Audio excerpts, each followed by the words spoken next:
Praise the lord. దేవునికి మహిమ కలుగును గాక. ప్రభునందు ప్రియులారా, మీ అందరికీ కూడా యేసుక్రీస్తు నామంలో నా వందనాలు. దేవుడు మీ అందరినీ బహుగా దీవించునుగాక. మీ కొరకు మేము ప్రార్థన చేస్తున్నాము.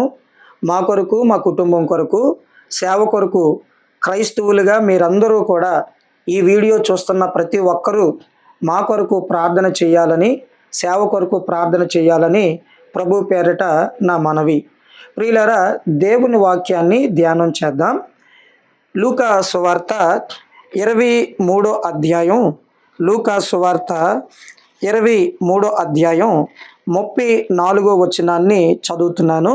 ప్రతి ఒక్కరూ బైబిల్ చూడగలిగే వ్యక్తులు బైబిల్ గ్రంథాన్ని చూడండి. యేసు, తండ్రి, వీరేమి చేయుచున్నారో వీరెరుగరు గనుక వీరిని క్షమించమని చెప్పెను. ప్రభునందు ప్రియులారా, యేసుక్రీస్తు శిలువ మీద ఈ మాటను పలికాడు. తండ్రి, వీరేమి చేయుచున్నారో వీరెరుగరు గనుక వీరిని క్షమించుము. ప్రియులారా, యేసుక్రీస్తు క్షమిస్తూ పరలోకమందున్న తండ్రితో ఈ మాట చెప్పాడు.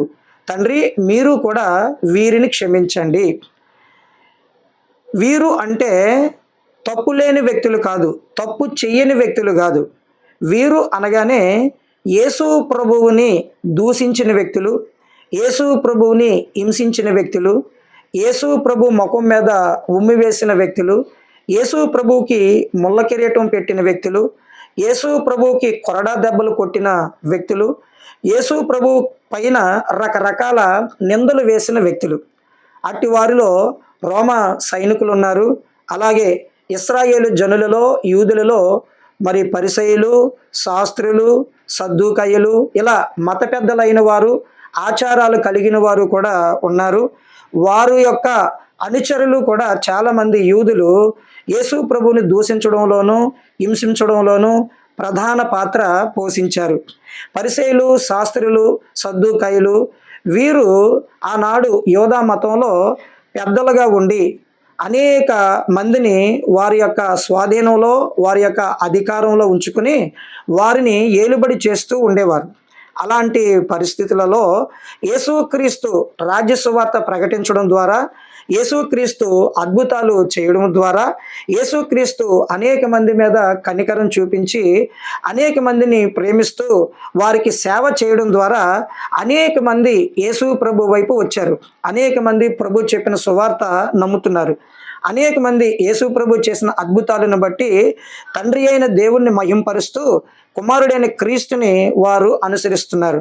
ఇలా జరుగుతుంటే చాలామంది యోధా మత పెద్దలు అసూయపడి మన దగ్గర ఎవరు ఉండటం లేదు, మనం చెప్పే మాట ఇంకెవరు వింటారు, మన దగ్గరికి ఇంకెవరు వస్తారు, ఇదిగో ప్రజలలో మనకుండే ఆదరణ తగ్గిపోతుంది, కాబట్టి యేసు ప్రభు ఉండడానికి వీలు లేదు అని అసూయపడి పగ పెంచుకొని యేసు ప్రభుని ద్వేషిస్తూ ప్రభువుకి మరి సిలువ వేయాలి అని చెప్పి ఆనాడు మరి రాజు ఎదుట, చక్రవర్తి ఎదుట వారి నినాదాలు చేసి మరి రోమా చక్రవర్తి యేసు ప్రభువుకి శిక్ష వేసే విధంగా, సిలువ మరణం వేసే విధంగా వారు పోరాటం చేశారు. అయితే యేసు ప్రభు ఇప్పుడు సిలువ మీద ఉన్నాడు. సిలువ మీద శిక్ష అనుభవిస్తూ ఎంతో కష్టం, ఎంతో దుఃఖం, ఎంతో వేదన అనుభవిస్తూ యేసు ప్రభు ఈ మాట చెబుతున్నాడు. ఈ మాట పలికే సమయానికి యేసు ప్రభు ఒంట్లో చాలా వరకు రక్తం అంతా కూడా దారదారులుగా కారిపోయింది. అప్పటికే యేసు ప్రభు శరీరంలో ఎటువంటి ఓపిక, ఎటువంటి శక్తి కూడా లేదు. ఒకవైపు ఏమో తల నుంచి విపరీతమైన నొప్పి బాధ, ఎందుకంటే ముళ్ళ కిరీటం ఉంది. చేతుల నుంచి విపరీతమైన నొప్పి బాధ, ఎందుకంటే రెండు చేతులకి మేకులు ఉన్నాయి. ఇంకా కాళ్ళు నుంచి విపరీతమైన నొప్పి బాధ, ఎందుకంటే కాలుకి మేక అనేది ఉంది. ఇంకా వీపు వెనక భాగం నుంచి విపరీతమైన నొప్పి బాధ, ఎందుకంటే కొరడాలతో యేసు ప్రభుని కొట్టేశారు. విపరీతంగా వీపంతా కూడా కమిలిపోయింది, మాంసపు ముద్దలు వచ్చేసాయి. ఇప్పుడు ఆ సిలువ చెక్క మీద యేసు ప్రభు ఉన్నప్పుడు ఆ వీపు భాగం అంతా కూడా ఆ సిలువ చెక్కకి తగులుకొని చాలా నొప్పి, చాలా బాధ అనేది యేసు ప్రభుకి కలిగిస్తుంది.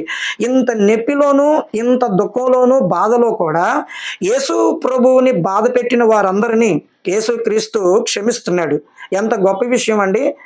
ఈ భూమి మీద ఏ నరుడు కూడా ఇంతవరకు ఇంతలా శ్రమల పాలు చేసి బాధలు పెట్టి హింసించిన ఏ ఒక్క వ్యక్తిని, ఏ ఒక్క మనిషి ఇంతవరకు ఎప్పుడూ చరిత్రలో క్షమించలేదు. ఏ దేవుడు, ఏ దేవత, దేవుడు దేవతలు అనబడే వారు ఎవ్వరూ కూడా ఈ విధంగా ఏ మనిషిని కూడా క్షమించినట్టుగా లేదు.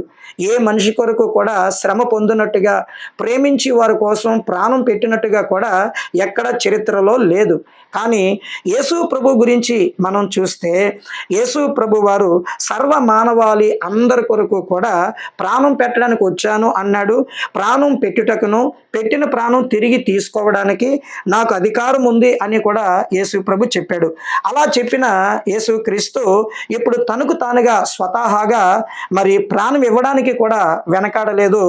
ఆయనకి సిలువ మరణం మరి విధించారు రోమా చక్రవర్తి. అయితే ఆ సిలువ మరణం వైపుగా యేసు ప్రభు వచ్చాడు. ఇప్పుడు సిలువ మీద అతడు బాధలు పడుతూ అక్కడ పలికిన మాట ఇది: తండ్రి, వీరేమి చేయుచున్నారో వీరెరుగరు గనుక వీరిని క్షమించుము. ప్రియులరా, ప్రపంచానికి యేసు ప్రభు ఒక గొప్ప ఆదర్శం. యావత్ మానవులందరికీ కూడా యేసు ప్రభు యొక్క వ్యక్తిత్వం చూడండి. అతడు ఎంత ప్రజల మీద ప్రేమ చూపించాడో, ఎంత సహనం కలిగి ఉన్నాడో, ఎంత విధేయత కలిగి ఉన్నాడో, ఎంత ఓర్పు కలిగి ఉన్నాడో. యేసు ప్రభుని మనం చూసినప్పుడు మానవులుగా మనం కూడా విజయం పొందాలి అని అంటే, ఈ లోకంలో ప్రతి చిన్నదానికి చాలామంది చనిపోతున్న వాళ్ళు ఉన్నారండి. ప్రతి చిన్న చిన్న కారణానికే తట్టుకోలేక, ఓర్చుకోలేక, సహనం లేక చనిపోతున్నారండి, సూసైడ్ చేసుకుంటున్నారండి. అయితే యేసు ప్రభు వైపు చూసినప్పుడు మనకి ఎంత ఓర్పు ఉండాలో, ఎంత సహనం ఉండాలో మనకి అర్థమవుతుంది. అంతేకాదు, ఈ లోకంలో చాలా మందిలో పగ, ద్వేషం, అసూయలు అనేవి విపరీతంగా ఉంటున్నాయండి. ఈ పగ, ద్వేషం, అసూయ చేతనే అన్నకి తమ్ముడు లేడు, తమ్ముడికి అన్న లేడు. అలాగే తల్లికి పిల్లలు లేరు, పిల్లలకి మరి తల్లిదండ్రులు లేరు.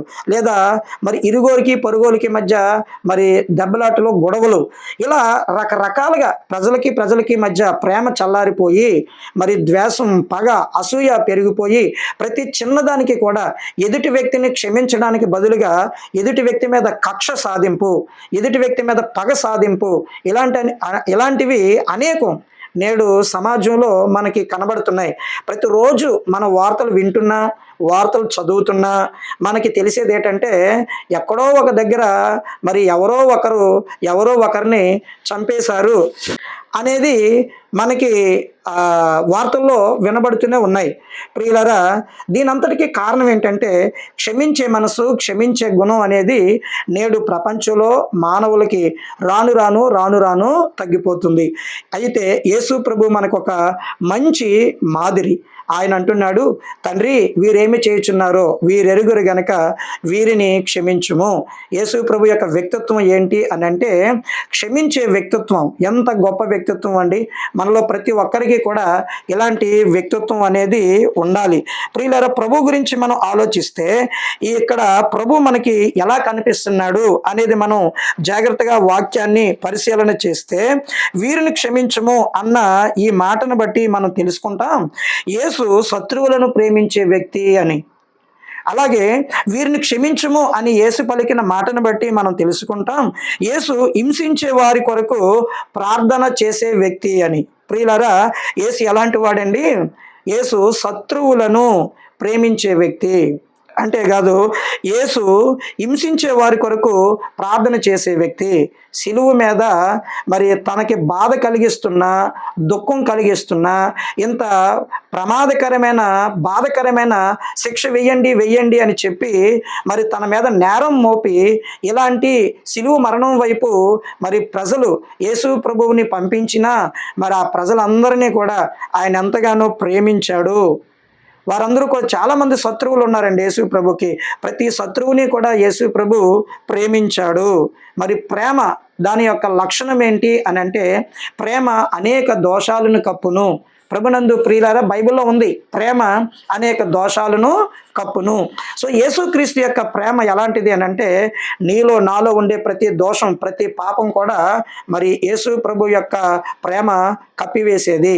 అంతేకాదు యేసు ప్రభువు ప్రార్థన చేస్తున్నాడు. ఇక్కడ ఎవరైతే హింసిస్తున్నారో, ఎవరైతే బాధ కలిగించారో, ఎవరి వల్ల అయితే ఈ శ్రమలు, ఎవరి వల్ల అయితే ఈ బాధలు, ఎవరి వల్ల అయితే ఈ నిందలు, ఎవరి వల్ల అయితే ఈ అవమానాలు, ఎవరి వల్ల అయితే ఈ కొరడా దెబ్బలు, ఎవరి వల్ల అయితే ఈ ముళ్ళకేరటం, ఎవరి వల్ల అయితే ఈ మేకులు, ఎవరి వల్ల అయితే సిలువు మేయడం, ఈ బాధ అంతా కూడా ఎవరి వల్ల అయితే వచ్చిందో, ఇలా హింస పెట్టిన ప్రతి వ్యక్తి కొరకు కూడా యేసు ప్రభు వారు సిలువు మీద ప్రార్థన చేస్తున్నారు. ఆ ప్రార్థనే ఇది, తండ్రి వీరేమి చేయుచున్నారో వీరెరుగరు గనుక వీరిని క్షమించుము. తండ్రితో అంటున్నాడు, నేను వీరిని క్షమించాను తండ్రి, మరి మీరు కూడా వీళ్ళని క్షమించండి. వీరు తెలిసి చేసినా తెలియక చేసినా పొరపాటే, పాపం పాపమే. కాబట్టి వీరి పాపాన్ని, వీరి దోషాన్ని మీరు మన్నించండి అని యేసు ప్రభు వారు సిలువు మీద పరలోకమందున్న తండ్రికి ప్రార్థన చేశారు. అలాగే పాపముతో అపరాధములతో ఉన్న మనుషులందరినీ కూడా యేసు ప్రభు వారు సిలువు మీద మరి క్షమించారు.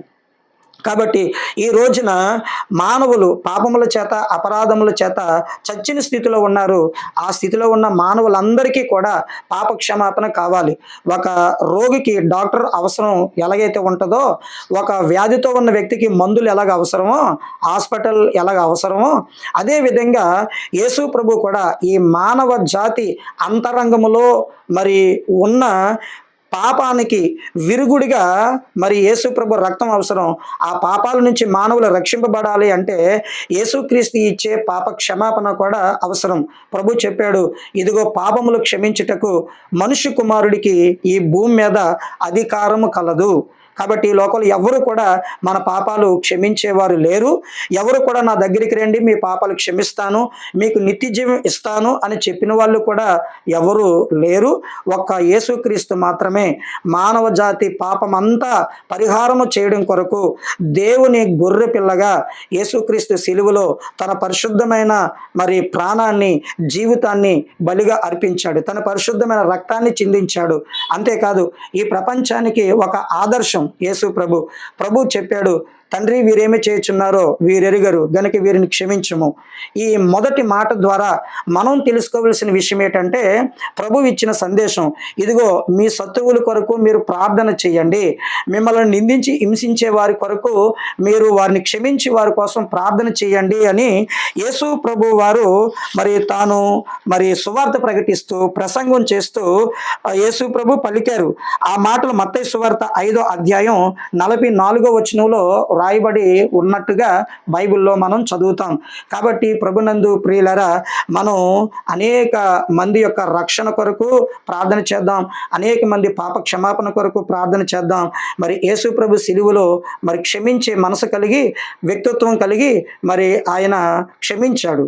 అదేవిధంగా మనం కూడా మన పట్ల, మన కుటుంబం పట్ల మరి ఎవరైతే ఏవైనా పొరపాట్లు చేసి, ఏవైనా తప్పులు చేసి, మనకి ఏదైనా గాయం చేసి, ఏదైనా బాధ కలిగించి, ఏదైనా నష్టం కలిగించి, ఏదైనా ఇబ్బంది పెట్టారా, వాళ్ళ యొక్క మార్పు కొరకు మనం ప్రార్థన చేద్దాం.